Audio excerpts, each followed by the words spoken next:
আমাদের জীবনের বহুত কি বলবো ওটাকে জোশ, বহুত জোশ এই ব্যক্তি পড়তে গেছিল, ঠিক আছে? তো ঘরে আমি শুয়ে শুয়ে প্রচন্ড ক্রেভিংস হচ্ছে মোমো খাওয়ায়। তো আমি ওকে মেসেজ করি যে ভাই মোমো খেতে যাবি? ও বলছে না ভাই আমি মোমো খেয়ে আসলাম। বলছে ভাই বহুত খেতে ইচ্ছা করছে চ। ও বলছে ঠিক আছে ভাই বাড়িতে বলিস না, আমি মোমো খেতে হাঁটতে যাচ্ছি বলে চল মোমো খেতে যাই। বৃষ্টির মধ্যে ছাতা নিয়ে আমরা মোমো খেতে বেরিয়েছি। কিছু বল তুই। মোমো খাওয়ার জন্য মনের প্রয়োজন, শুদ্ধ মনের প্রয়োজন। যারা শুদ্ধ মনের অধিকারী তারাই মোমো খায়, আর যেমন আমরা।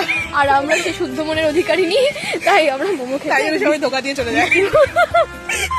ভাই অন্ধকার হয়ে গেলে জীবনটাও এরকম অন্ধকার আমাদের। হ্যাঁ। ফাইনালি মোমোর দোকানে চলে এসেছি।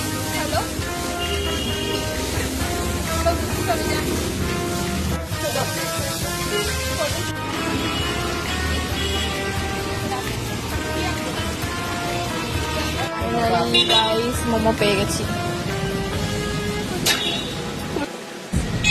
মোমো খাওয়া হয়ে গেছে, এবার আমরা বাড়ি যাচ্ছি। দেরি হয়ে গেছে, এবার টোটো করে যাচ্ছি। আর এই যে হাতে পকোড়া খাচ্ছি, দেখা যাচ্ছে না যদিও পকোড়াটা, এই যে পকোড়া। আর বাড়িতে দেরি হয়ে গেছে বলে আমরা টোটো করে যাচ্ছি।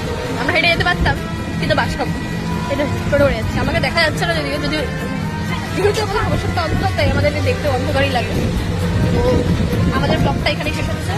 এই যে আমরা বোনের জন্য ঘুষ, টাটা।